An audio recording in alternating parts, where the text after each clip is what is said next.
오늘 우리에게 주시는 하나님의 말씀은 마가복음 1장 15절의 말씀입니다. 신약성경 53쪽에 있습니다. 이제 제가 하나님의 말씀을 봉독하겠습니다. 이것은 하나님의 말씀입니다. 하나님의 말씀에 경청하시기 바랍니다. 이르시되 때가 찼고 하나님의 나라가 가까이 왔으니 회개하고 복음을 믿으라 하시더라. 아멘. 때가 찼다라는 제목으로 하나님의 말씀을 나누도록 하겠습니다. 누구에게나 불안과 두려움이 있습니다. 개인주의 성향이 강한 사회나 세대일수록 이런 불편한 감정은 더욱 고조되겠지요. 여기에 과도한 경쟁이 더해지면 불안은 두려움을 넘어 공포가 될 수 있습니다. 지금 우리와 자녀들이 살고 있는 세상이 딱 그런 것 같습니다. 한국의 자살률이 세계 1위라는 사실을 잘 알고 계실 겁니다. 더욱 심각한 것은 청소년 자살률과 노인 자살률이 세계 최고라는 사실입니다. 경쟁에 취약한 세대가 상대적으로 더 고통을 받고 있다는 반증이 아니겠습니까? 코로나가 한창이던 2021년 넷플릭스라는 OTT 서비스를 통해 제공되어 전 세계 시청률 1위를 차지한 한국 드라마가 있었습니다. 오징어 게임이라는 드라마입니다.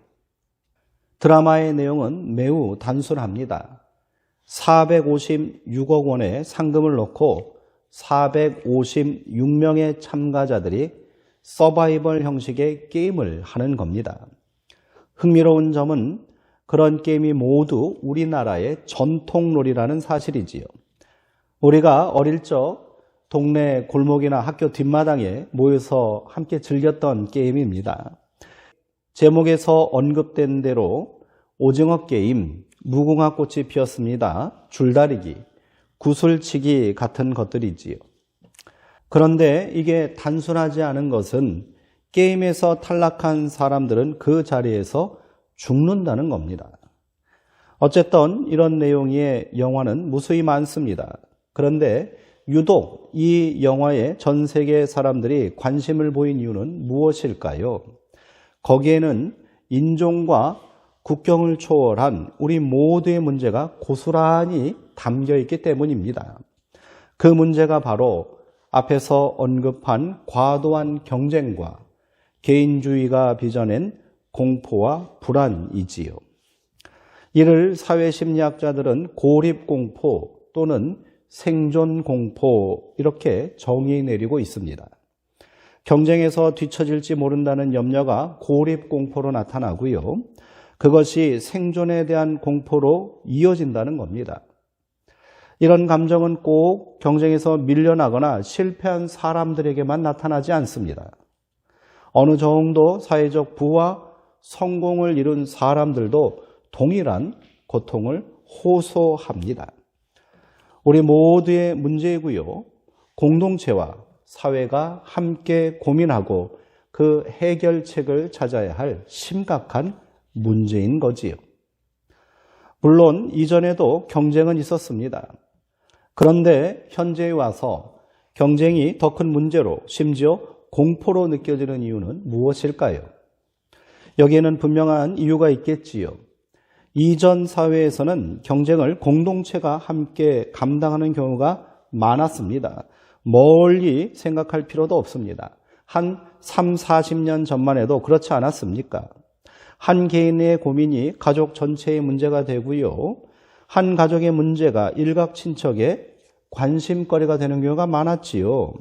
때로는 이웃이나 마을 전체가 함께 문제를 해결하기 위해 노력하는 경우도 많았습니다. 그러나 지금은 개인이 홀로 감당해야 하는 경우가 더 많아졌다는 겁니다. 또한 이전에는 경쟁에서 밀려도 재기의 기회가 얼마든지 있었는데 요즘은 그 기회가 상대적으로 적다는 거지요. 그러니 개인이 느끼는 압박감이 상대적으로 높아지게 된 것입니다. 드라마 오징어 게임 내용이 딱 이런 상황을 담고 있다는 겁니다. 드라마에서 참가자들이 처음 한 게임은 무궁화 꽃이 피었습니다입니다. 이 게임에서 경쟁은 그리 치열하지 않습니다. 술래 한 사람만 빼고 모두가 서로 돕고 힘을 모아야 하는 공동체 놀이입니다. 물론 드라마에서는 술래에게 잡힌 사람들은 총을 맞아 죽게 됩니다. 많은 사람들이 탈락하고 죽은 후에 했던 중간 게임이 줄다리기 게임이었습니다.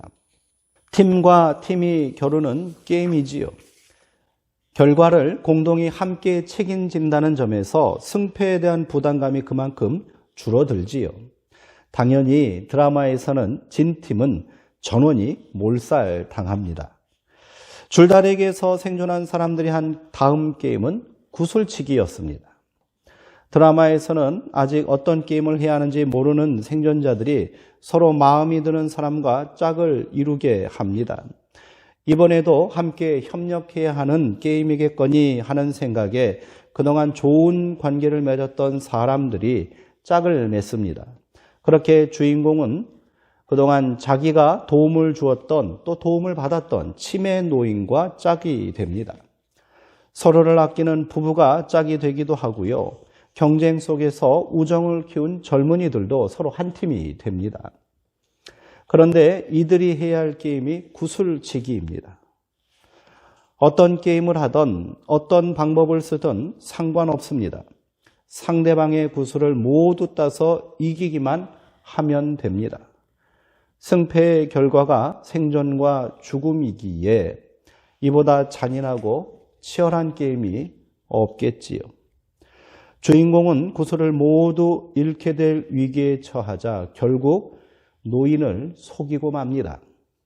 그렇게 게임에서 지고 총을 든 관리자들에게 끌려가는 노인은 차마 고개를 들지 못하는 주인공을 향해 다 이해한다. 너무 힘들어하지 말라는 듯이 미소를 전하지요. 드라마는 이처럼 우리 사회가 집단 간 경쟁에서 개인 간 경쟁으로 양상이 바뀌면서 얼마나 비참한 현실을 만들고 있는지를 고발하고 있는 거지요. 이게 남의 이야기가 아니고 바로 나의 이야기라고 느꼈기에 전 세계인들이 이 드라마에 비상한 관심을 보인 것 아니겠습니까? 경쟁을 멈추지 않은 한 세상은 더욱 치열한 전쟁터가 될 것입니다. 요즘 사람들이 느끼는 불안과 공포의 기저에는 이러한 심각한 사회 현상이 담겨 있다는 사실을 알아야 합니다. 기술 발전의 속도는 젊은이들도 쫓아가기 버거운 시대가 되었습니다. 잠시 한눈만 팔아도 대세에서 멀어질 것만 같습니다. 한번 뒤처지면 그 격차를 줄일 수 없을 것만 같아 불안합니다. 무한 경쟁에서 어떻게 해서든지 살아남아야 합니다. 최고가 될 수는 없어도 최소한 낙오는 하지 말아야 하는 거예요. 그러니 삶이 고달프고요. 관계는 더욱 파괴되고 마는 겁니다. 어린 학생들은 성적을 두고 친구와 경쟁을 합니다. 청년들은 출신 대학에 따라 순위가 정해집니다. 직장인들은 연봉에 따라, 아파트 평수에 따라, 자동차 크기에 따라 신분이 정해지는 세상입니다. 그러니 경쟁을 멈출 수가 없는 겁니다. 수단과 방법을 다 동원해서라도 누군가를 이겨야 합니다. 드라마에서처럼 경쟁에서 밀려난 사람들이 총에 맞아 죽지는 않습니다만 누군가가 보이지 않는 총으로 나를 겨누고 있는 것만 같아 두렵기만 합니다. 말 그대로 공포입니다. 고립공포가 심해지니 외로움과 우울증에 시달리며 극심한 무력감을 호소하는 사람들이 많아졌습니다. 이를 방치하면 삶의 의미를 상실하게 되고요. 극단적 선택을 하는 경우가 발생하겠지요. 그러니 어떻게 해서든지 살아야겠다는 생각이 공포처럼 다가오는 겁니다. 이게 바로 생존 공포입니다. 공포에 직면하면 사람들은 자연스럽게 이를 방어하려고 몸부림칩니다. 안타깝게도 이런 방어 기제들은 대부분 부정적 행동으로 나타나는 경우가 많다는 겁니다. 집착, 과시욕, 학대와 폭력 등이 그것입니다. 돈에 대한 병적인 욕망과 집착이 갈수록 커지고 있습니다. 모든 가치 평가의 기준이 돈이 되어버렸습니다. 내가 늘 불안하고 만족스럽지 못한 이유가 돈이 없기 때문이라고 생각합니다. 우리가 흔히 아무개는 걱정 없이 잘 살고 있다라고 말할 때 그 근거는 대부분 돈입니다. 그건 잘 사는 게 아니라 돈이 많은 겁니다. 잘 사는 사람이 아니라 부자인 게지요. 돈이 어마어마하게 많은 사람도 이 사실은 금방 알게 될 겁니다. 그래서 소비욕과 과시욕에 집착하고 빠지게 되는 겁니다. 명품을 사도 남들이 흉내낼 수 없도록 한정판을 사야 직성이 풀립니다. 아파트를 사도 프리미엄급을 사야 하고요. 차를 몰아도 3000cc 이상은 되고 외제차를 몰아야 합니다. 백화점에 가도 VIP 공간에 주차 서비스를 받을 정도는 돼야 하지요. 자본주의 시장 질서는 이를 더욱 부추기고 있고요. 핸드폰만 있으면 개인 계정을 만들어 전 세계 사람들과 소통할 수 있는 앱 서비스는 이를 더욱 자극하고 있습니다. 사람들이 먹방, 셀카, 인스타그램에 열광하고 있습니다. 하지만 온종일 남들이 잘 먹고 잘 꾸미고 좋은 여행지를 방문하는 사진을 보고 있으면 어떤 기분이 들까요? 그만큼 상대적 박탈감이 커질 수밖에 없습니다. 실제로 10대 여자아이들의 자살률과 우울증이 증가했다는 전문가 보고도 나온 바가 있습니다. 이런 현상들을 억제하지 않고 방치하면 결국 불평등을 당연시하는 풍조가 만연하게 되는 겁니다. 능력에 따라 평가받는 것을 당연하다고 생각하니 불평등도 당연하다는 거지요. 여기서 그치지 않습니다. 불평등에 대한 사회적 무기는 차별을 당연한 것으로 만들고 폭력과 학대까지도 묵인하게 합니다. 왕따, 갑질, 묻지마 폭력 등이 더 심해지는 것도 이런 이유 때문입니다. 물리적 폭력뿐이 아니라 심리적 폭력도 아주 심각합니다. 요즘 아이들이 하는 말 중에 개근거지라는 말이 있답니다. 해외여행을 갈 형편이 안 되는 친구들을 놀리는 말이랍니다. 성실성을 인정받아 우등상만큼이나 자랑스럽게 생각했던 개근상이 가난해서 학교만 다닌 아이들이 받는 상이라고 조롱의 대상이 되었다는 사실이 충격적이지 않습니까? 일전에 유행했던 주공거지보다 더 가슴이 아픕니다. 드라마 오징어 게임에 나오는 유명한 대사가 있습니다. 치매 노인 역을 맡았던 오영수 배우님이 한 이러다 다 죽어 하는 대사입니다. 정말 이러다 다 죽습니다. 끊임없이 경쟁하고 소비와 과시욕에 병들어 불평등과 폭력에 무감각해지면 결국 다 죽는 겁니다. 더 큰 문제는 사람들이 이런 상황을 그리 심각하게 생각하지 않는다는 점입니다. 사람들은 지금보다 기술이 더 발전하고 경제가 더 성장하고 정치와 사회가 안정되기만 한다면 좋아질 것이라고 기대합니다. 큰 착각이며 허망한 기대입니다. 기술이 발전하면 할수록 인간은 점점 더 그 존엄과 가치를 잃게 될 겁니다. 산업과 경제가 성장하면 할수록 사람들은 더 쉽게 도구로, 수단으로 취급받게 될 겁니다. 정치, 사회의 변화, 더 나아가 문화와 질서의 변화는 애시당초 기대를 접으시기 바랍니다.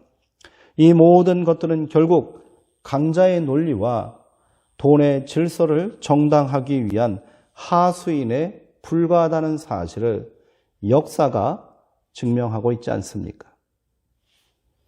그럼 우리는 어찌해야 할까요? 성경에 이른 대로 살아있다 하나 실상은 죽은 것 같은 세상을 어떻게 다시 살릴 수 있겠습니까? 저는 그 소망을 예수님에게서 발견할 수 있다고 확신합니다. 단순히 예수 믿고 천국 가자는 말을 하려는 게 아닙니다. 예수 정신으로 돌아가 부활 생명운동에 동참하는 것이 나를 살리고 세상을 구원할 희망이라는 말씀을 드리려고 하는 겁니다. 예수님이 세상을 향해 맨 처음 외친 말씀이 무엇인지 아십니까? 때가 찼고 하나님 나라가 가까이 왔으니 회개하고 복음을 믿으라 라는 말씀입니다. 인류의 운명을 바꿀 혁명적 선언이며 생명과 구원의 비밀이 담긴 놀라운 말씀입니다. 기대하는 마음으로 말씀에 주목해 보시기 바랍니다. 예수님은 때가 찼다고 말씀하셨습니다. 무슨 때를 말하는 거겠습니까? 본래의 의미는 심판의 때가 임박했다입니다. 여기서 심판하시는 분은 하나님이시고요. 심판의 대상은 세상이 될 겁니다. 그렇다면 심판의 대상이 되는 세상은 어떤 세상을 말하는 거겠습니까? 그것은 로마 제국으로 대표되는 폭력과 힘이 지배하는 불의한 세상을 말합니다. 그 힘에 정복당한 식민지 백성들은 제국의 번영과 안녕을 위한 소모품에 지나지 않습니다. 소용이 닿으면 폐기되고요. 방해가 된다 싶으면 즉시로 제거되어야 마땅합니다. 로마가 자랑하는 평화와 번영은 이처럼 수많은 식민지 백성들의 피와 눈물 위에 세워진 잔혹물에 불과한 겁니다. 하나님은 그런 세상을 두고만 보지 않으십니다. 폭력과 죽음의 영이 지배하는 세상, 힘을 숭배하고 사치와 향락을 찬미하는 세상은 더 이상 존재의 이유가 없는 겁니다. 그런 세상은 하루속히 종말을 고해야 하는 거지요.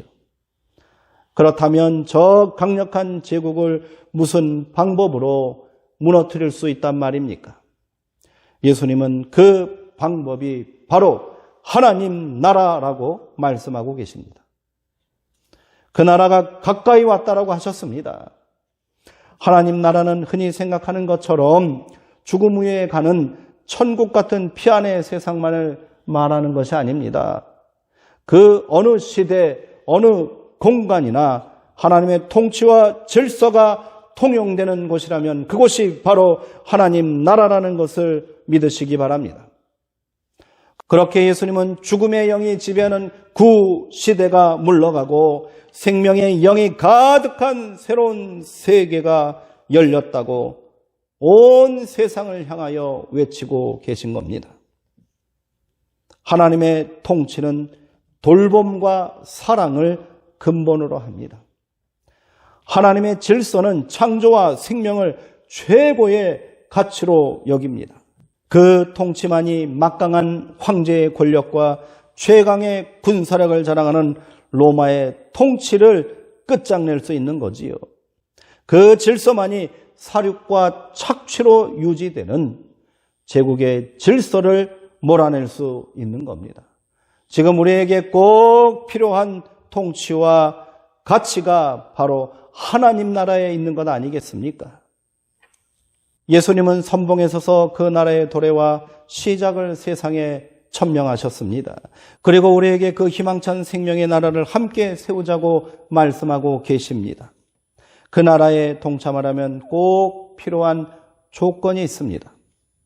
바로 회개하고 복음을 믿는 것입니다. 예수님께서 말씀하신 회개는 단순히 잘못을 뉘우치고 용서를 구하는 것을 의미하지 않습니다. 그것은 생각을 바꾸고 마음을 새롭게 하는 것, 즉 인식과 사고의 대전환을 의미하는 겁니다. 지금까지 당연하다 여겼던 땅의 질서를 거절하고 하늘을 품고 생명과 존재의 가치를 재발견하는 것이 성경에서 말하는 회개의 참 뜻입니다. 그래야 새 나라를 받아들일 공간이 우리 안에 생기는 겁니다. 옛것을 고집하고 익숙한 생각을 내려놓지 않으면 아무것도 바꿀 수 없습니다. 저는 여러분에게 감히 말씀드립니다. 기독교 신앙은 인간을 참된 회개로 새로운 사고와 인식의 전환으로 인도하는 가장 좋은 방법입니다. 생각과 마음을 새롭게 하니 비로소 복음이 귀에 들려오는 것입니다. 그 복음은 무엇이겠습니까? 한마디로 인간 개개인의 해방 선언이라 할 수 있습니다. 나는 하나님의 사랑받는 존귀한 존재이며 예수님께서 죽음으로 다시 살게 하신 가장 귀한 생명임을 알리는 소리입니다. 죄로부터의 해방, 죽음으로부터의 승리, 그 어떤 억압과 폭력도 너를 속박할 수 없다는 선언이니 복된 소리, 복음이라 할 수 있지 않겠습니까? 하나님 나라는 그 복된 소식을 믿는 자들 안에 심겨진 작은 씨앗과 같다 했습니다. 그러나 그것이 결코 작지 않은 이유는 그 안에 우주와 생명의 신비가 다 담겨 있기 때문입니다. 때가 되면 그것이 자라 열매를 맺고 결실하게 될 것이라는 믿음만 있으면 되는 겁니다. 바로 당신이 그 나라의 주인공들이며 이 땅의 소망임을 깨달으시고 귀한 믿음의 역사에 함께 동참하시기를 주님의 이름으로 축원드립니다. 기도하시겠습니다. 사랑과 능력의 하나님, 우리 주 예수 그리스도를 통해 이 땅에 하나님 나라가 시작됐음을 선포하게 하시고 또 우리로 그 나라에 동참하게 하시니 감사합니다. 죽음의 영을 몰아내고 어둠의 권세를 물리치고 생명과 소망이 가득한 나라의 주인공이 되게 하여 주옵소서.